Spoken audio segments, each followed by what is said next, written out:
Hi there. It's Johnson family time. There's no rock and roll in Chickazola, but there's lots of fun just the same. So, well, as a change of pace, let's take the Chickazola choo-choo to our mythical village of Chickazola, way down south.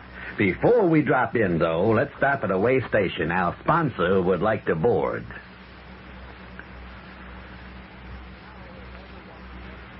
And now, if everyone is ready, it's Chickazola Choo-Choo, and we stop off at the Chickazola Railroad Station just in time to watch Papa Johnson enter the office of the Professor Potash. The professor has a deep, dark secret. Come on, we can follow. And I said to myself, if there was a friend and all that, he was you, Professor. Oh, well, I'm glad that you think that, Mr. Johnson. Why don't you sit down? Oh, yeah. Now, I come over here to talk with you and such as that about the money and everything, and I suppose that, well, that's a ticklish subject. I don't know what it is about money, but it seems like the folks, when they come here to talk about it, if they ain't careful, they get in all kinds of arguments. Everything, you know how that is. Oh, don't you just know it, Miss Johnson.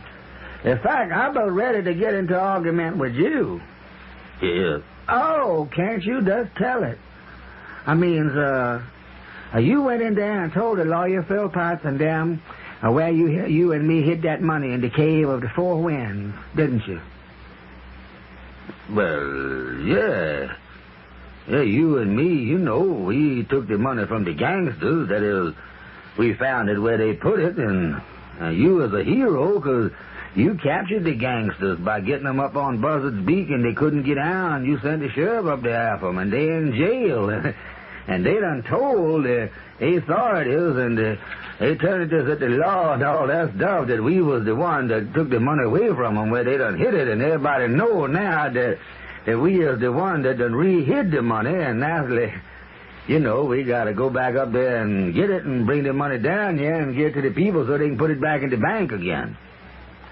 Miss Johnson, did you realize how much $100,000 is? No. Now, wait a minute, Professor, just a minute. Don't come there talking about does I realize how much it is and all that stuff. You know as good as I know that you and me hid the money up there in the cave with the Four Winds, and then after you done trapped them crooks up there on the top of Buzzard's Beak, then you went and got the money and then hid it somewhere else. And you done told me that that's what you did. Now don't come there. I don't want to hear no more about how much it is. Well, wait a minute. What? Let me got something to say, Miss Johnson. Then if I done got something to say, then if you got more to say to add to it, then you can. First, though, I want to tell you how much $100,000 is. Professor, I ain't caring how much no $100,000 am. All I'm thinking about is that money got to go back to the bank. Now, you know that you and me, we done hid the money, and if I done hid it, then you done hid it again, and you the only one that know where the money is, and it's up to us to go up there and get it. Miss Johnson, can you wait just a minute? Okay. You was in my place, Miss Johnson, and therefore you owes me the courtesy to lend me your ear. What you gonna do with my ear? I'm gonna put something in it. Now listen. Does you realize that if you got $100,000, I done made a list of stuff here. Look. You can buy 20 Cadillac sedans. See yonder? 20. Oh, 20, Miss Johnson. That's enough Cadillacs to last a man all his life, ain't it? Oh, can't you just feel it? I mean, that...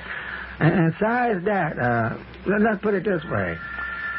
Excuse me, Miss John, I get the telephone.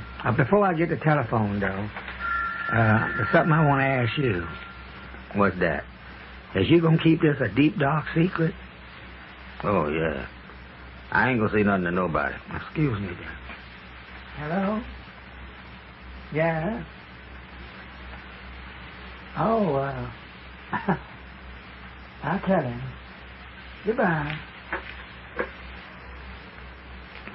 That was short. Who was it?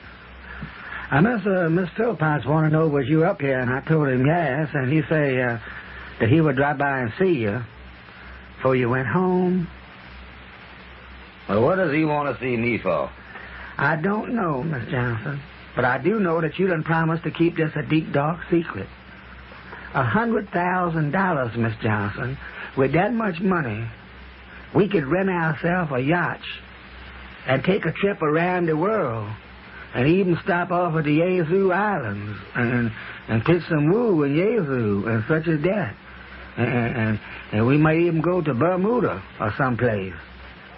Now, wait a minute. That money don't belong to us, and you and me know that we ain't got no business sitting here talking this way. The lawyer Philpott is the apex of epitome. I mean, he got the integrity of a mule, that man has. He wouldn't do nothing except what is right. And the lawyer is one of them there kind of fellas that if I told him that we would get the money and bring it back down there to him, and then we would all put it in the bank. Now, you know that's what we got to do. There ain't no use keep on talking about how much you can do with $100,000. Mr. Johnson, you is completely devoid of imagination. I mean, if you got any imagination at all, can't you imagine yourself riding around, floating on a beautiful bark with flowers on both sides of the stream, and a beautiful girl sitting alongside of you? Mama would bust me open. Oh, that is right. You married. Well, Miss Johnson, let me dream anyway a little while before we give him the money back. We gonna give it back to him. Oh, sure. But just while it's in my possession, I just like to sit and think of all of the things I could do with that money.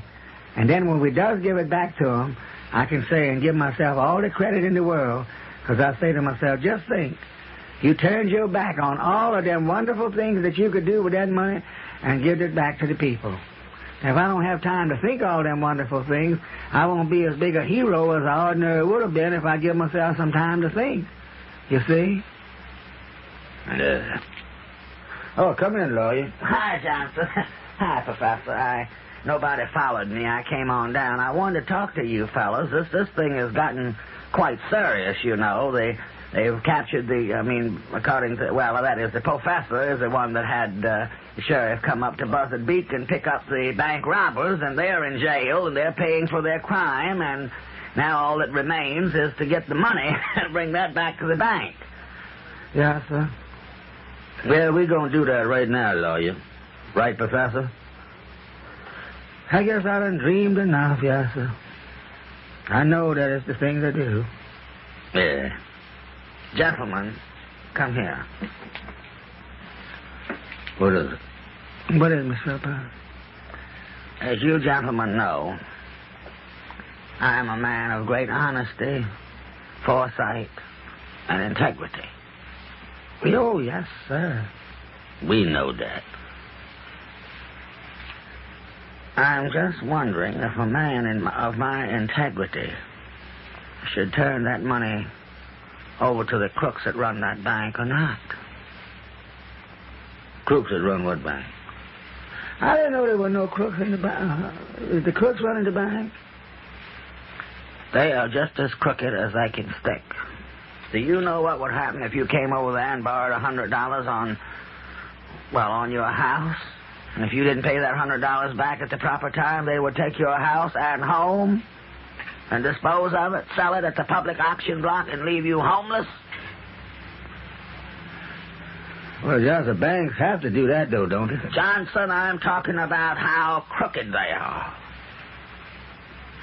Now, you know I'm a man that wants to do the right thing. Now, just wondering, if you fellas know where that money is, why can't the three of us get together and take a little trip? Decide what should be done before we carry that money back to those crooks over there at that bank.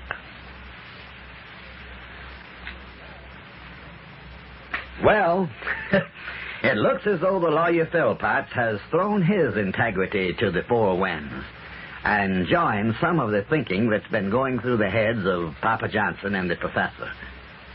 I'll be back in a moment with more about what's going to happen tomorrow, but first a moment here with You Know Who.